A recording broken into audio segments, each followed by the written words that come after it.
Today we're going to look at how this once thriving amusement park that sat atop a mountain in North Carolina came to a terrible end, resulting to its closure in 2009. From financial issues to faulty and dangerous rides, with roller coasters to a real-life western town that would take you back in time and away from this current world.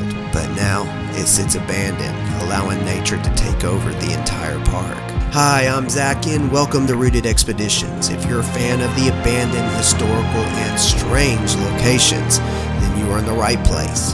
Hit that thumbs up and join us as we were granted special permission to explore this park. We will be meeting up with unknown ventures to dig up the history of this place and find out what exactly happened and if this place will ever open its doors again.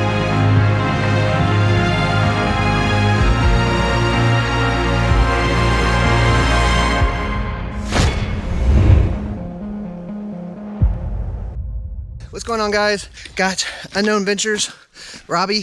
What's up? My wife, Carrie. Hey, guys. Here's a little, I don't want to say behind the scenes, but a little explore of this right here. Abandoned amusement park.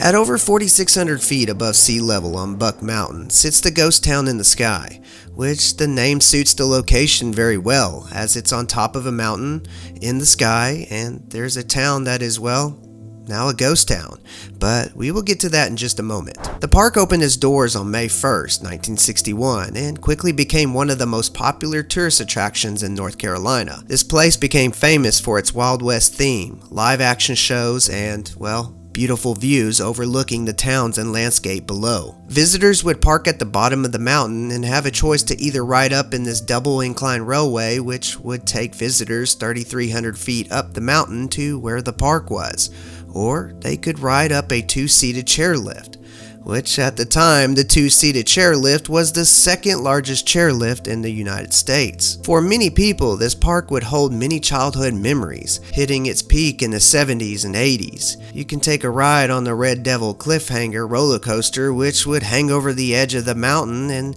even have a loop to give it that extra thrill. One of the most popular sections of the Old West town was the saloon, which was called the Silver Dollar. The park averaged about 500,000 visitors a year. The park even hosted several TV westerns, along with other shows and several country singers, Reba McEntire being one of those. Everything seemed to be going great for this park. That's until the park started to suffer mismanagement and lack of maintenance around the park. A lot of the rides were breaking down regularly and some would never even open up again.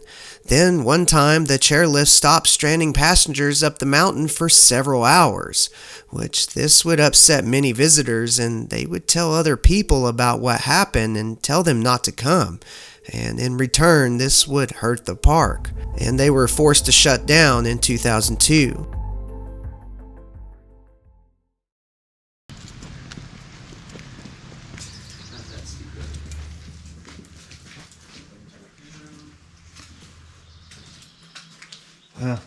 Ooh, careful, floor's falling out. Ticket booth, huh? Yeah. Carriage. Ticket booth. One ticket, please. Ew. What's that? What in the world?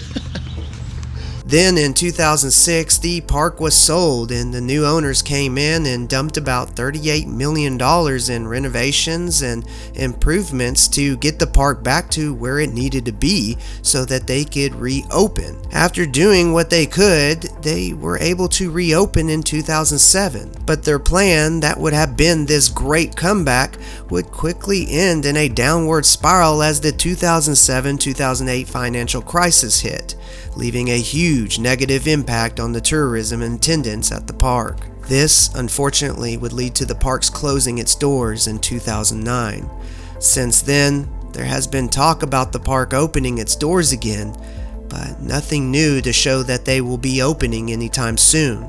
Then, this year in April, the owner, Alaska Presley, died at the age of 98, and there's no telling who will take over ownership of the park and when the park will open its doors again. The park now sits abandoned as nature takes over what was once a thriving and memorable place for people. Here's a little bit of history for you. Hit that thumbs up. Peace, I love you, and as always, God bless.